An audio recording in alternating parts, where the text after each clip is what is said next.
You're listening to the Money Monopolizers podcast, helping you take control of your financial destiny. It's about time that we invest more in our financial literacy and work towards building generational wealth. If you think you're ready to do the same, then you've come to the right place. Alex, Marlon, y'all ready? Let's get this bread. What's good, everybody? It's Alex Kamunya here, and we are back with episode 48 of the Money Monopolizers podcast, and I'm here with my co-host, Marlon Walls. Marlon, how you doing today? I shouldn't have to answer that because you already know how I'm feeling right now. Man, I am in a new place, bro. Like, we are finally back in Houston, bro. Indiana is a thing of the past for me. The thesis has been defended. The master's degree has been obtained, bro. Like, we are done completely. Like, I start my job tomorrow, though. It's crazy. I'm literally transitioning from one thing to the next over just the course of one day. But I'm so glad to be back. It's like, it feels surreal almost because I'm literally done with school for a lifetime. You will not see me back in one more university, I promise. But it's a good feeling, though. I swear. So I'm actually excited for this podcast because I get this first one in the new. I mean, I'm back in my parents' house for right now, but I'm currently on the market looking for other house hacks to do.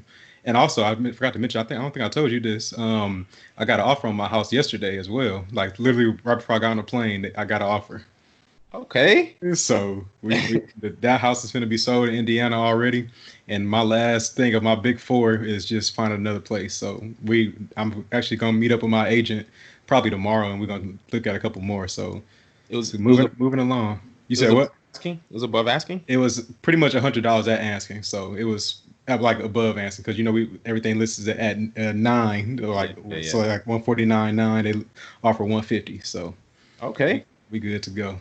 Sheesh, that boy, good money. Now, first of all, definitely shout out to you for that, finishing that up. You stuck through this for the last 2 years, doing all that while, you know, it's kind of like, you know, that meme, that SpongeBob meme where like Squidward's inside the house and he sees outside see them peeking out the window, see them both running, or are you stranded inside? Yeah, but that's kind of like, I don't know, that's kind of how I thought, like, that's how you was for like the last couple of years. But I mean, now that you finished, that's dope. I mean, now I feel like, you know, you always had like something that was kind of like you were obligated to really for like since I've known you in terms of like always something going on. It was football, it was schools, and then you went to college, you know, playing college football. You know, you just go get the master's, then it's that. But now it's like got some freedom now, real freedom. I mean, you still got, you know, the 9 to 5, but you know, that's a whole nother thing. But I never thought about that. That is not, I just want to comment. I never really thought about it like that. I'm always have my time like being largely taken up by something of some sort, whether it was school or whether it was football. And I only had a brief 6 months where I was able to taste that. I don't even want to call 9 to 5 the freedom, but it's like where you have the majority of your evening or a large chunk of the day to yourself to be able to work on your own self. I never really had that, so I'm like, that's why I'm so excited about being able to transition to this phase because now I'm about to like supercharge everything that we've been doing. And so real quick, I'm really excited. Let the people know what you got your degree in and what you're doing now, because you gotta you know, pat yourself on the back for what you doing. I feel.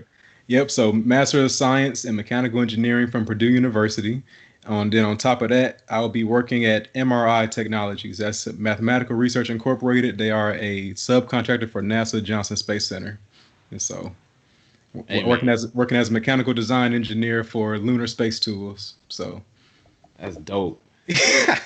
You know, we don't give big ups to 9 to 5s around here, but you know, that's you doing it big. So shout out to you for that.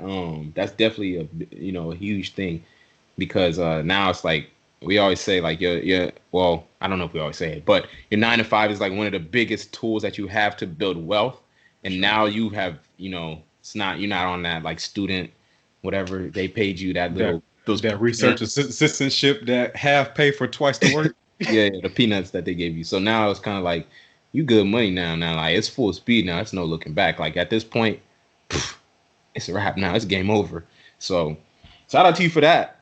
But yes, you know, as for me, I guess real quick before we get into the episode, we just got these flips finishing up one right now. I was out there doing felt like slave labor yesterday.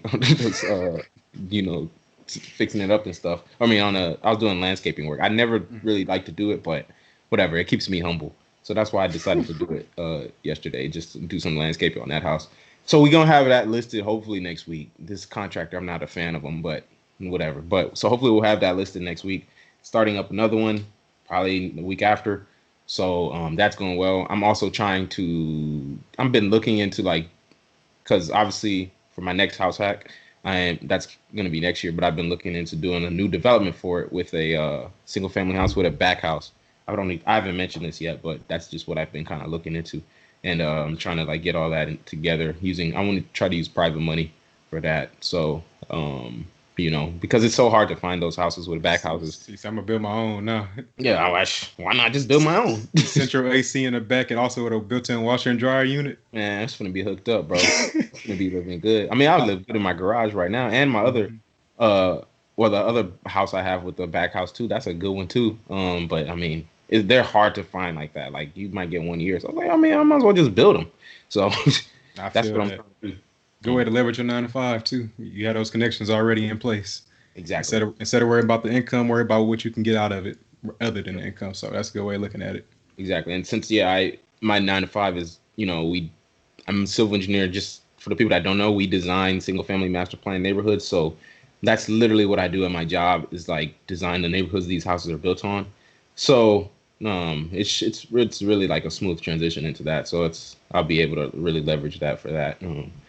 But yes, that's kind of the stuff we got going on. I mean, a little bit of the stuff going on. Right. A bunch of other stuff going on, of course. We go down the list, that'll be the whole episode. Yeah. We could episode 50, maybe we will do a reintroduction. Maybe. Sure, that might be a good idea. Yeah. But yes, let's get right into this episode. I think if y'all couldn't tell by the title, we have a solo episode. Well, you probably couldn't tell there's no guest in the title name, but we have a solo episode for y'all. We ain't done one of these. Probably episode 42, I think, was the last one. So yeah, you know, I love doing these. It's, you know, I get to talk a little more and I'm playing, but it's good to it's good to kind of, you know, these are like our teaching episodes. Mm-hmm. So we really we bring guests on there to get perspectives, but we like to do these episodes to kind of, you know, give y'all like real game. Like this is classroom style, not classroom style, but like this is like what you would get from a class that we're going to give you. This is the vast of information for the most part. Like this is where we just start inform you in depth of like a how-to process or just change your mindset, something like that. Yes, facts. So that's what we want to give y'all with this episode, because we could have did this episode as episode 1, episode 2, episode 3. We've been holding off because you know, we wanted to kind of bring it in slowly. But this is probably like, if you can learn what we're going to talk about today, man, you will have probably mastered real estate. Like for real. So not mastered it, but you know, you'll be good. So, but yeah, I think we should just get right into it in terms of what we're going to talk about. So before we do get into it, I know typically when I talk to people about real estate, one of the first, actually I had this conversation yesterday, literally at a little pool party thing, but literally the first thing people ask is, how are you financing deals? How are you, you know, putting all that money up on all those, you know, on these properties you're buying and all that stuff. And a lot of people think that, you know, the only way you can buy real estate is just, you know, through conventional financing, which is essentially putting 20 to 25% down, which is a method to buy real estate. If you are buying an investment property from a bank, they do require that you put 20 to 25% down if the house is moving ready. But people even think that for like houses they're going to live in, which obviously is not the case. 3.5% FHA. But yeah, a lot of people think 20 to 25% down if you want to buy an investment property that's strictly going to be a rental property. And I mean, that to me, that is no type of way to invest in real. Like that is just crazy to me, because what is that? 20 to 25% down on a, you know, it is just $100,000 house, $20 to $25,000 to buy one property. how long is the average person gonna take to save $20,000 to $25,000? It's gonna take 5 to 10 years, right? So If I just thought of an example, if you got a $200,000 house, which is very common in the Houston area, you're saving $40,000 for each investment property. So it's like this is kind of unrealistic. How long does it take to save that amount of money before you need to? Well, especially if you want to start scaling. So that's really what we're going to be talking about throughout this episode. facts, yeah. So that's just to me, that's honestly like a simple-minded or like a lazy way to invest in real estate. Because where's your creativity, bro? Come on, you could do better than that. Like 20 to 25%. Like you're just gonna cook yourself like that. But yeah, I mean, we don't do that because the thing is, if you do that, the only way I'm trying to figure out how to say this. The only way that's even practical is if you're buying turnkey houses, right? Because banks don't lend on the dilapidated, beat up houses anyway. So they're just gonna if you're buying a turnkey house, you have to put 20 to 25% down, which obviously we do not buy turnkey houses. Turnkey means move-in ready, if you don't know, but we do not buy houses like that because essentially what happens is that they already have their profit margins built in by the seller, right? If somebody flipped a house and they're selling it, and me as an investor, I want to buy it, obviously they have their profit margin built into the price. So I'll be paying them their profit. I don't want to pay them their profit. I mean that profit is also the equity, right? Because that's essentially if you were to keep that house, which we're going to talk about today, that profit that you would have got as the flipper becomes the equity in the house that you now own. So I'm giving them their equity or their profit. Why would I want to do that? I want to keep the property and I want all the benefits. I want both. I'm greedy. I want the cash flow. I want the equity. I want the appreciation. I want the tax benefits, the amortization, the depreciation. I want everything. So for me, I'd be thinking, okay, well, I mean, I didn't think, but I learned that you can have it all, right? So how can you have it all? And that's through BRRRR investing, BRRRR investing. So I'm going to let Marlon kind of introduce the topic, and then we'll kind of get into it. Yeah, first of all, I don't want to say that we can take credit for this particular this name. Like that came from Bigger Pockets. Just a quick shout out to them. But BRRRR investing is B with 4 R's. So the B stands for buy, and then the 4 R's are rehab, rent, refinance, and repeat. And so I think I've mentioned this on a few episodes before, but pretty much it's just a different way of looking at how to purchase different rental properties. And so you start off by buying a house or buying a dilapidated property. Then you're gonna just perform a renovation on it, and after you have renovated it, then you start renting it out. So now you have a tenant that's going to be paying for all of the expenses that occur, including the mortgage and all of the utilities or whatever. And then you're going to refinance it. So that pretty much you bought it with a hard money loan, which we'll get into like different financing methods later on. But you pretty much refinance with a normal conventional 30-year mortgage. And then that money is sufficient enough to pay off your previous lender as well as any money you may have put into the deal. And then repeat is the last R. It's pretty much starting the entire process over, because this is just like arguably, honestly, one of the most efficient ways of purchasing rental property and being able to scale your entire portfolio, because that that refinance process is enabling you to be able to repeat this process over and over. So we're going to get a lot more into it and talk about each step individually, but that's just like a brief synopsis of like what we're talking about. We interrupt our program to bring you this important message. So yeah, this also will be a 2-part episode. This ran a lot longer than we wanted, but there's a lot of value that we were giving. So we're going to release part 1 this week. And then we'll release part 2 next week. There's a lot of value in here. I think in the first part, we just talked about, up to, all the benefits of the BRRRR method, what it actually is. And in the next, part of next week, we'll break down every aspect of the BRRRR method. And definitely till next week to get the rest of this, because there's a lot of, actually, then, the one up next week is going to cover a lot more in detail. But I'm very excited to talk about this topic, because this is like when we started doing real estate and stuff, this is like one of the first things we learned about, and we would literally talk about it all the time in terms of like just amongst ourselves. So, we noticed like the back of our hand, this strategy. So literally it's shout out to Bigger Pockets for real. And I mean, I don't like to plug other people on my podcast, but you got to give them props. Because I mean, like I was saying earlier, I don't know where I would be if it wasn't for them. So, For sure. anyways, shout out to them. But that's enough for them. So I want to kind of run through a BRRRR example so y'all can kind of get this, and then we're gonna break down each of the steps and kind of talk about some of the benefits of it, and so y'all can kind of get a full in-depth view of what this actually is and why it's so powerful and what it can do for you. So as an example, let's just say we're gonna use Texas as an example because that's where we at. Sorry, people in Cali or wherever at. These numbers. New York. Yeah. The numbers I'm finna say, kind of like, ooh, what did It's gonna be insulting to them. Yeah. You're buying a shack out here. Facts. Let's say that you have a $80,000 property beat up, $80,000. Yes, in Texas, you can buy properties for $80,000 beat up. Don't come here. We already have too many people here. Don't start coming here. I'm just saying. And we're gonna use terminology that we use so that y'all can learn it the way you need to learn it. You need to learn how to speak the lingo. So we're gonna talk the way we talk about it, and hopefully you get it. We'll try to explain everything, but hopefully you get it. So let's say $80,000 beat up property. That's the price. ARV is $150,000. ARV is after repair value. That essentially means what is the property worth after it's repaired. So $80,000 purchase price, $150,000 ARV, right?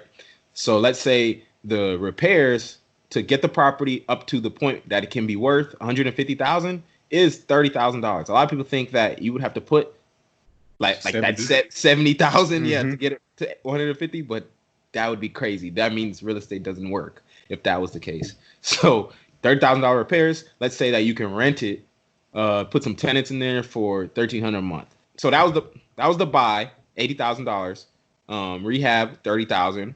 Rent. This is the R, the third R, or the second R of the process. Put tenants in there at $1,300. Then refinance, right? Because the thing is, when you actually, I don't even think a lot of people know what a refinance is. So this is a good time to kind of break down what that is and talk about that. So if refinance is essentially, you hear it a lot, even without this, it's essentially, to put it simply, taking an existing mortgage, paying it off, having a bank pay it off, and you acquiring a new mortgage from a different lender, right? That's essentially, like in layman's terms, what it is, or what a simple. Then there's a bunch of reasons people might do that. It might be in a normal situation. It might be to get a lower interest rate. Yeah. Like right now, interest rates are really low, so a lot of people are refinancing right now. But yes, but in this scenario with the BRRRR investing, you can refinance because the bank that you would go to the bank, and essentially what you're going to do is ask them, hey, I want to get a mortgage on this property. Because remember, you didn't buy it with a mortgage because it was beat up. You can't buy a beat up house with a mortgage, right? So the bank knows. The bank, they are not fools. They know if they're not gonna obviously lend you 100%. They're not gonna lend you everything. So they'll lend you 75% of the value, right? 75% ARV. Yes, exactly. 75% of that ARV, which in this case was 150,000. So they call that LTV, 75% LTV, loan to value, right? So when you hear that, that's what that means, loan to value. So in this case, 75% loan to value of 150,000 is about 130. I think it was like 112.5. Yeah, but we're not gonna do all that. So 113,000, right? So theoretically, right? If we're just looking at it, don't think about this in too much. But if we're looking at it, that means I bought the house for 80,000 and I put 30,000 in there to repair, right? So that means I'm all in for $110,000, right? Now I went to the bank and said, hey, can you give me a mortgage on this property? Because let's just say I bought it with cash, right? I used $110,000 to buy it with cash. I want my cash back. I don't want to just be sitting I don't want all my cash tied up in the house. So I go to the bank, hey, if I have an asset, they'll loan against that asset because that's their collateral, right? So they'll give me back. I have 110,000 in. They give me back 113,000. Do the math. What does that mean? That means I made $3,000 and I got all my money back, right? I got my 110,000 and I made 3,000 on top. So in the case, if let's say you bought the money, we'll talk more about this, but if you bought the house, that 110,000, let's say it came from private money, right? Then that means you can now take your 113, go pay back that 110, your investors or whoever, and you can get your money back, right? So any money you might have had or whatever, plus that 3,000, whatever, you get all that back and you still own the house, right? You just have a mortgage on it, right? So now the house could very well be cash flowing and you own it, right? So that's the refinance part of it. And then the final step, now that you got your cash back, is going to be to take that money that you got back and go do it again because you got your money out. And that's the beauty of the strategy. Essentially, you can keep recycling that money, right? So that is in that case when you get if you're able to recapture your entire investment, that 110,000, and we're not saying you need to have 100,000, 110,000. No, we're going to talk about all the ways to finance these deals. But in this case, we're just saying cash to keep it simple. Now you can, take that money, you get the money back, and you own the house now, and you can go use the same money to go buy another one. So that's the crazy thing. Now those numbers. That's what you would call a perfect BRRRR. A more realistic example in today's market would be instead of an 80,000 purchase price, it would be a $95,000 purchase price, right? So now, I'm just 90, 95, whatever. It's not, perfect BRRRRs, we call them unicorns for a reason because they're very hard to find perfect BRRRRs. So a more realistic example is 95,000 purchase, right? Same rehab of 30,000, right? So now you go to that bank. Now I'm in, 90 plus 30, that I'm in 125 now. So I refinance at 75%. Now I still get that 113, but remember I'm in 125, right? So that means I have to leave $12,000 in the house because the bank is only going to give me 75% of that value. So I have to leave 12,000 in there. But in the case with BRRRR investing, this is why the strategy is so beautiful. That is still a great deal because if I think about what you just essentially did, you put $12,000 up and you acquired an asset that cash flows $300 a month. It's going up in value through appreciation, and plus you just created equity. So now you have equity because you rehabbed it. You get the tax benefits, and the tenants pay down that loan. And all you did was put up $12K, right? And so now, what is that ROI on that cash flow? Cash flow $300 a month with $12K invested. What's that? Benefit over cost. Benefit is 300 times 12. That's 3,600 divided by your cost, which is 12,000. That's a 30% ROI.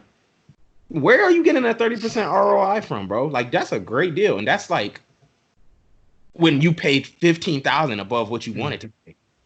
So it's a great strategy if you can find good deals. Obviously, so not all deals work out like that. There are bad BRRRRs too, but we're gonna talk about that. So now, after I say all that, I know a lot of people are thinking, like I mentioned, oh my God, I don't have 110,000. I don't have $100,000. Oh my gosh, I can't do this. No, you don't need to have $100,000 to do this. You don't need to have stupid amount of cash like that. And we're gonna kind of get into this, right? But I will say, I'm not saying you don't need to have any cash. That's not what I'm saying. Like, you can't just say, okay, got zero in the bank, let me go do a BRRRR. No, you need to have some cash because cash reserves are necessary to protect your investment. You have an asset now. You need to be able to protect this investment in the case of anything crazy happening, in terms of you when you're a landlord and all that kind of stuff, right? Because what we don't want is to be teaching people how to become paycheck to paycheck landlords, because that is not what we're trying to do. So that's essentially what the BRRRR method is in terms of numbers and those kind of things. So I hope that wasn't too kind of like, we're going to get into each of the steps, but that's kind of like an overview of it because I know it's a lot easier to visualize now with those numbers. Yeah, great examples overall. And I was just thinking about the last part. Like, bro, you definitely don't want to be living paycheck to paycheck because I know we both had some expenses come up that, like, in both our BRRRR deals and for our house hack deals for that matter. So yeah, definitely want to have some reserves and not be spending all your cash flow on like new shoes every month. So definitely advise against that. But honestly, this is like a different way of looking at money, though, because this is, of course, it is because you're stepping into the I part of the cash flow quadrant. You're thinking as an investor, and so investors see their money being used totally differently. Somebody in the E or S quadrant are going to probably be more comfortable seeing their money sitting in a bank account where they can at least physically see their money sitting there, and it's collecting 0.01% interest. In this case, you just gave us an example of collecting 30% interest by investing $15,000 into an asset, 12. And by investing 12 into an asset. My bad. Either way, you get a 30% return on your investment, which is by far way higher than what you would see at any bank. The highest you can see at a bank is that what do they call it? CDs, like a certificate of deposit, where you can get a whole 2%. Oh, congratulations!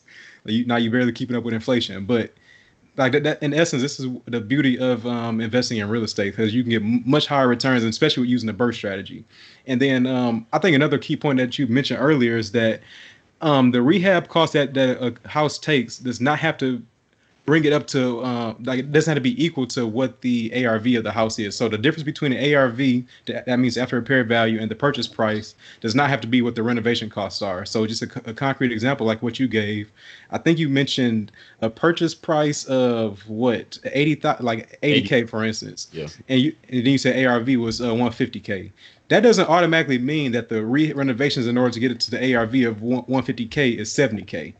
So in your case, it may only take 30, and that's another thing that's great. Like by doing value add properties, you're able to obtain a high ARV without having to perform all the renovation costs in order to without having to perform that amount of renovation costs. It's because really that purchase price is all about how good you negotiate a deal.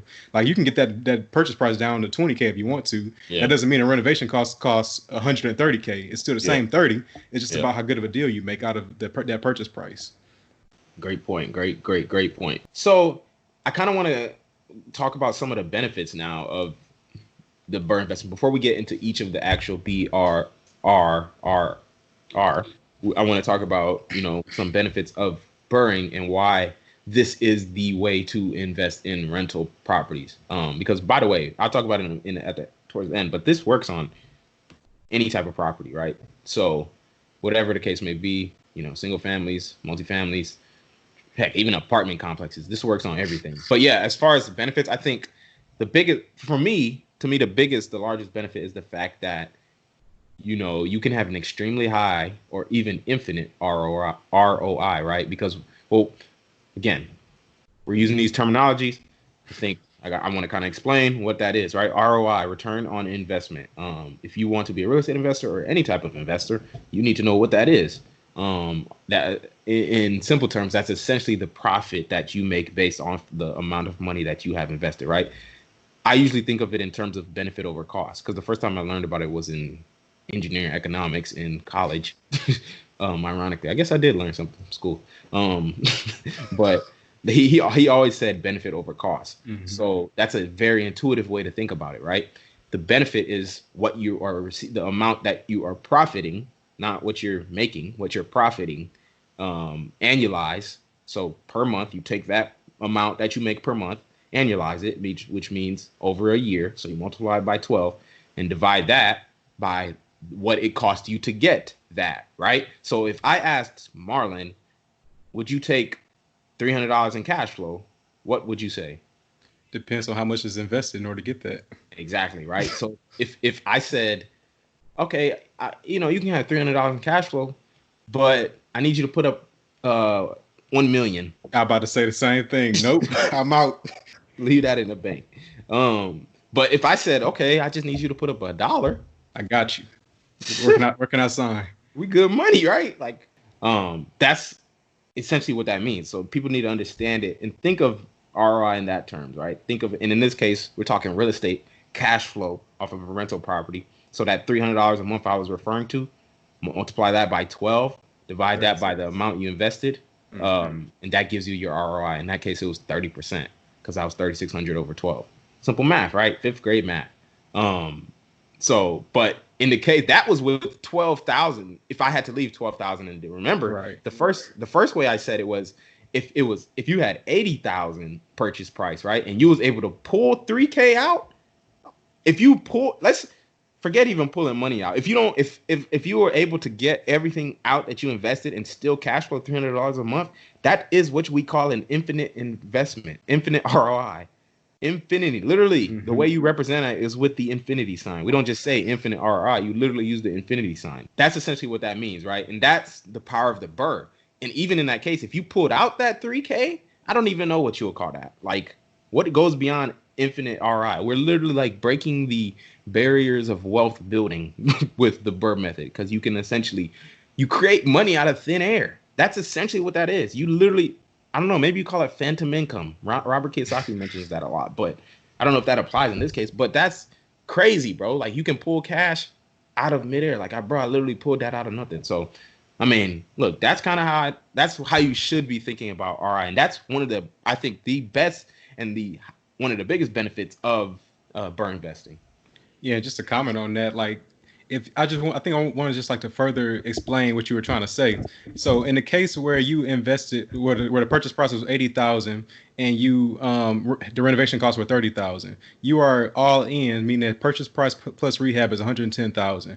If the ARV was 150,000 and you got a loan, the refinance loan for 113,000, you get to take all of your money out. Like pretty much, you are paying yourself back. The 80,000 got paid back to you, 30,000 got paid back to you, and you have a surplus of 3,000. That is what's called infinite return. You have no money left in the deal, and everything.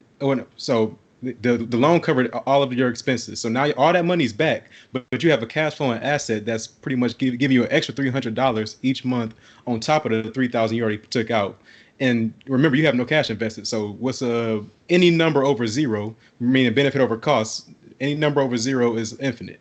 And so if you can be cash flowing $1 and you are still infinite, have an infinite ROI, and because you have no money invested, but you have a asset that's cash flowing and appreciate on top of that. There's so many benefits. So that's really, in essence, what one of the best things about this strategy is that you are able to get these properties with literally, at the end of the day, no money. That's a very low amount of money coming out your pocket. Yeah. Now, and then there's different, like you mentioned before, this is not saying that you have to have $110,000 in order to do this, but I think we'll get more into that later on. But this is just like the extreme benefit of being able to use this strategy. If you literally put it in a calculator, your calculator cannot even compute that because you can't divide by zero. So that's one of the biggest benefits. The next benefit, I think that's extremely important, but not as, I guess, noticeable, is the fact that it increases your velocity of money, right? So velocity of money is a term that is really, it's an economic term that essentially just means like how often is money, changing hands, exchanging hands, those kind of things, right? Because of course, the dollars that you have in your pocket, you were not the first person to have those dollars, right? The dollars in your bank account, you were not the first person to have those dollars in your bank account. They came from somewhere. They came from something somewhere down the line after they were, created by the Federal Reserve. Right. So, like I said, every time that dollar is exchanged hands, in terms of economics, that dollar is able to be, it's taxed every time it's, changing hands. So, let's just say, like, right, if you was at like work and your coworker said, hey, do you want to, go out and eat with us after work or go out for drinks after work, or whatever, and you say no, you rather go home and eat at home. When you stay at home, you have a low velocity of money, right? If you choose to go out, your velocity of money is higher, because what does that mean? When you go out to eat, you pay the restaurant takes the money, they use that to go buy ingredients from the farmers take the money, they use that to go buy whatever, animals, whatever. So that dollar is changing hands a lot of times. And so you essentially can apply the same principle here with the BRRRR investing, right? So those dollars, those same dollars, right? It's the same dollars you went to go out to eat is the same dollars that the farmer is using to buy his cattle or whatever however he's doing that, right? It's those same dollars. And it applies with the BRRRR too. The same money is being reused to build your wealth, right? Because essentially what happens is that that same money that you're able to reuse and over, it creates equity, right? And that equity is literally just being piled up on top of each other. And it's just building your net worth over and over each time you do it with the same dollars, which is kind of crazy to think about, right? That's like putting in an investment one time and it keeps, compounding on top of each other and just building your wealth after investing it only one time, right? Mm-hmm. That's essentially like in the example I talked about earlier, that if the house, let's say that house is worth, we said 150,000, the bank gives you 75% LTV. So that's that 113,000, right? So 150 minus 113, that's a $37,000, increase on your net worth, right? Because that's the difference between, what you owe on it and what you own, right? So that's your equity essentially. So that's a $37,000 increase in equity or on your net worth. If you were to do that 3 times in a year, that's going to literally be a 100% return on that same $110,000 that you use. That's crazy. right? Like that's insane to think of 37 times 3 is 100, do it 3 times. That's that same 110,000. And then obviously you won't do it 3 times. You'll keep doing it. So that ROI is just going to keep increasing, right? So the BRRRR, it creates essentially what it does. It creates equity, right? And it's way better than the conventional financing method because using a freaking down payment. Because with a down payment, you're putting in the equity. All you're doing is transferring it from your bank account into the house, right? But with the BRRRR method, you're creating the equity out of thin air. It's crazy. But like this is how people build wealth. Like essentially, it's like your money is working for you. Yeah, that's exactly what I was going to say. Actually, it's like literally, this is what Robert Kiyosaki always talks about is how investors, their money works for them. And this is like, you can see it in action right here. So you are literally telling your $110,000, hey, go give me an asset. And it comes back with an asset and says, hey, owner, I'm back in your hands now. Let's go get another one. And it's like, it's literally recycling that same amount of that same money. Because after that refinance, that 110,000 comes back to you. I was thinking of an example if you did it 5 times in 1 year, or just 5 times in general. You have taken that same 110. It's like a boomerang almost. Give me an asset, or like a fishing line. Give me an asset, bring it back. Get another one, bring it back. So you got 5 of them now.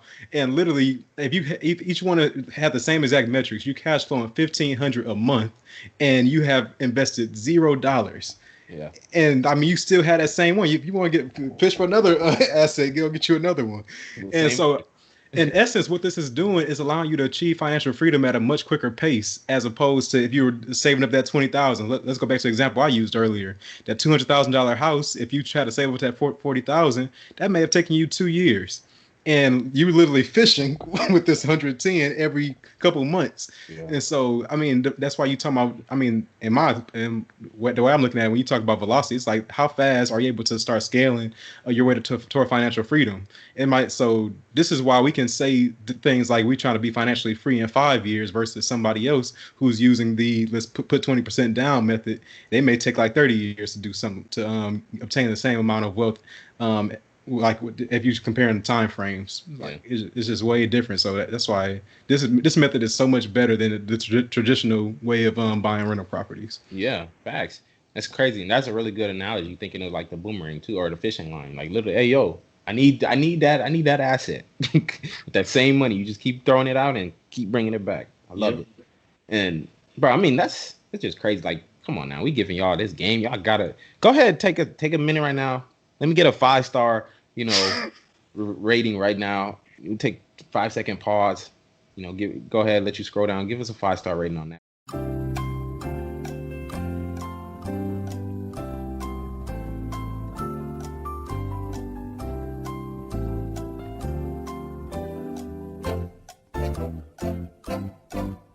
That's just, come on now.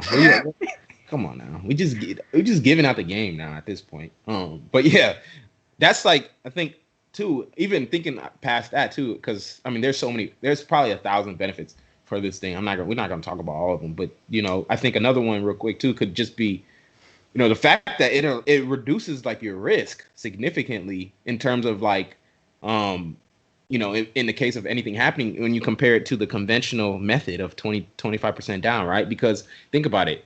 In the case that the market, dropped significantly, let's say it was 2008 or whatever, the market dropped significantly. Had you put in 20 to 25% down, essentially your money disappears with the market. It's gone with the market until it comes back. Like that money is just gone because it was in a house. It's like if you have it's like putting your money in a saving account, it's like putting your money under the mattress and then your mattress catches on fire. And then, like literally, the money is gone. Now it's the same thing with the house. You use 20 to 25% down. You buy the house, market tanks, value is gone. So is your cash, bro. But in terms of this, the BRRRR method, if you put that money in there, if you use the BRRRR method and you create that equity, that 2020, because remember, the banks loan you 75% LTV, which means you have 25% equity.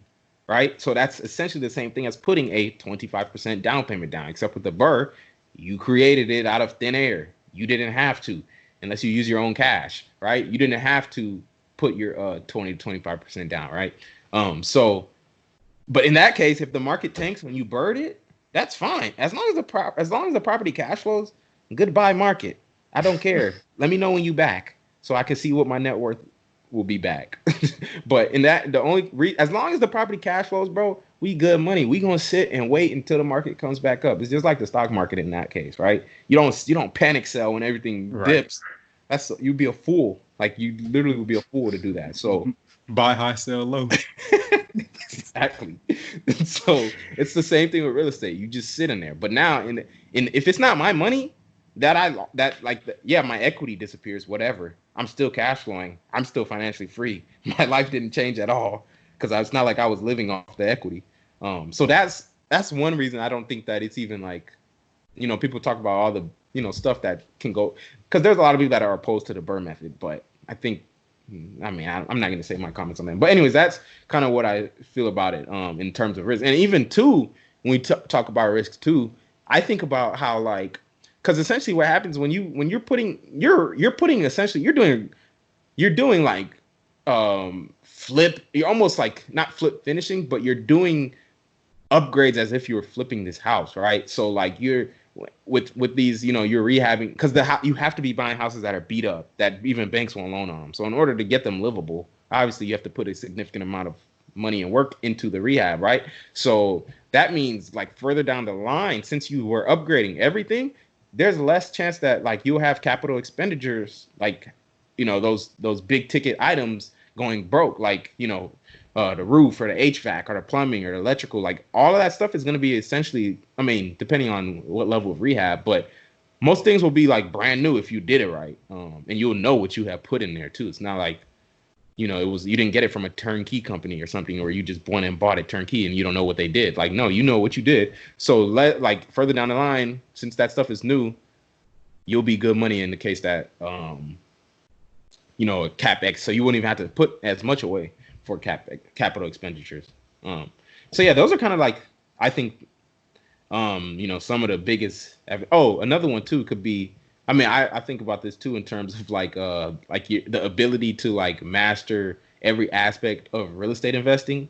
That's essentially what this BRRRR method does, right? Because think about it. Literally every acronym, every letter of the acronym is a different aspect of real estate investing. Right. So, and if you're doing it, like you said, go give me 5 assets. You did it 5 times.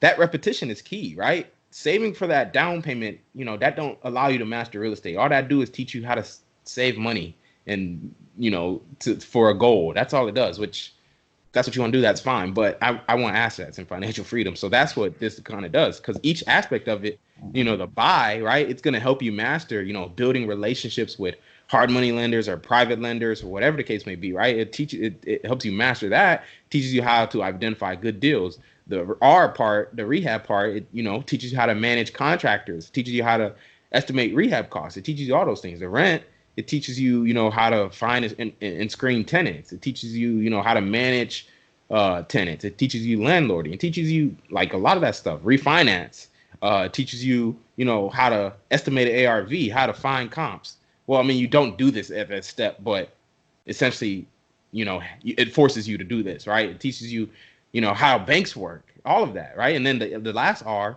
the repeat, that just teaches you, how to implement systems and how to build a business. Because essentially what this is going to be, if you do it right, you can easily scale this to an empire, right? And obviously, if you have multiple properties, you can't be treating it like a hobby. Like you might be able to get away treating one property like, oh, I have that one property. But you're talking 3, 4, 5, 6, 7 properties. No, it's a business at that point. And with a business, you need systems.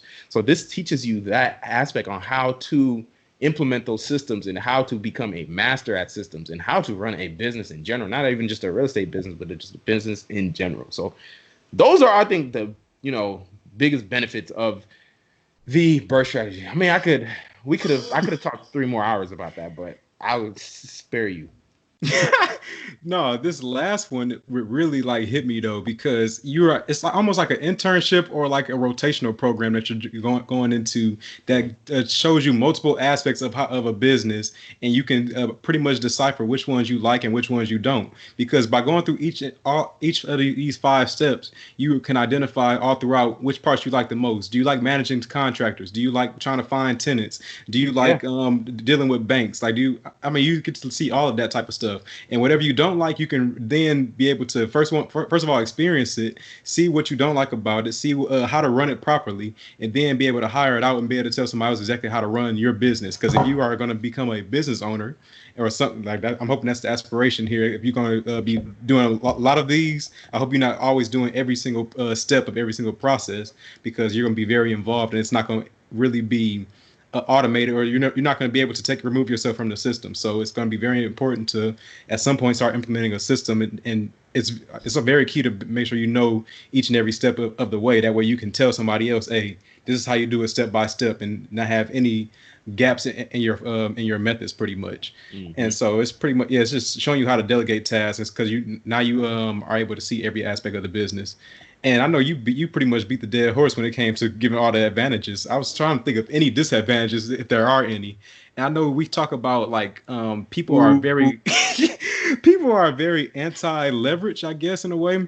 And so when you're thinking of the refinance loan is 75% of the ARV, that's essentially equivalent of you putting down a 25% down payment. And I mean, that's kind of standard to what people do anyway. Like, if you think about it, if somebody did a traditional route of going about purchasing a rental property, they would have to put 20% down because they're not living in the property, or 25%. And so in essence, I guess we can kind of dispel that theory in a way, because it's essentially the same thing that you would be doing anyways. Like, I could see it if it's house hacking and you putting down 3.5%. But I mean, with this one, it's give or take. Like, so I guess some people may want 50% leverage, but that's not really going to see. You're not going to see a lot of scaling if you're leaving all that money in the deal. You're going to essentially be doing the same thing and saving up a lot of money in order to have a lot put into each and every deal. And I guess another one, I think I will say this before we get moving. It's very key to know your numbers when you're doing this method. And I know we're going to dive a lot more into that at each individual step, but if you don't know your numbers, and like I'm talking about knowing what the ARV is, knowing what the rehab estimate is, I think that's going to be very key. Like, if you don't hit those on point, you will definitely find yourself in a bad situation. Because say if that ARV comes back 120 instead of 150, that means your loan amount is going to be 90. Yeah. And so, I mean, and now you're going to, so go back at those numbers, 80K purchase price, 30K renovations, you're all in 110. ARV comes back 90, it means you're, what's it called? Yeah, that means that you have 20K. No, the ARV didn't come back 90. The ARV came back 120. I think I said 120, but you get a loan for 90. Yeah. Yeah, so if you get that loan for 90, that means that you leave 20K in the deal. Probably still get a decent return, but it could come back lower, it can come back higher. But I think that's one thing to really key in on that we'll talk about later on. Yeah, and if you have, private investors that you need to pay back, and your ARV comes back lower than what you expected, I mean, you better start Ubering and Lyfting, because you got to pay that bread back. Yeah. And so that's, it's gives and takes, but I think education and just due diligence can help, reduce a lot of that kind of risk and potential, demise that you could be facing. Right. Because of that. But yeah, it is important to talk about the disadvantages and just, or not really the things to be, at least cognizant of and those kind of things. And by the way, too, if y'all don't know, leverage is essentially what wealthy people call debt, right? So we're talking heavy on leverage and those kind of things. That's like one of my favorite topics. But it's essentially what wealthy people call debt. I might as well say that. Yeah, we don't call it's not part of them. Yeah, we don't call it debt. All right. It's a whole nother game. So anyways, I think it was important to know that, because that's something we're going to continue to talk about. And if you listen to us, I really want you to be able to follow along with everything and understand everything. So yeah, like I said, we're going to cut the episode right here, and we're going to continue this part, continue the rest of the episode next week, because it did get long. We don't want to put out a 2-hour episode. I know nobody's going to listen to that. So yeah, y'all definitely stay tuned for next week. There will probably, next week's episode will be packed full of a lot of value and information that you do not want to miss if you want to get into real estate investing. So yes. Anyways, that is it for this episode of the Money Monopolizers podcast. New episodes will be released every Thursday and will be available on Apple Podcasts, Spotify, and YouTube. Just search Money Monopolizers wherever you listen to podcasts. We hope you learned something of value today. If you did, we'd appreciate it if you rated us 5 stars and left us a review on Apple Podcasts. You can also find out more info about us on Twitter at The Monopolizers or on IG at Money Monopolizers. We post informative content on there that'll keep you engaged. So check that out and share those posts. But until then, we out of here. You've been listening to the Money Monopolizers podcast, helping you take control of your financial destiny. To learn more about how you can be in control of your money, visit moneymonopolizers.com. We'll catch you next time when Alex and Marlon share more personal finance and wealth creation tips with you. Now it's time to take action.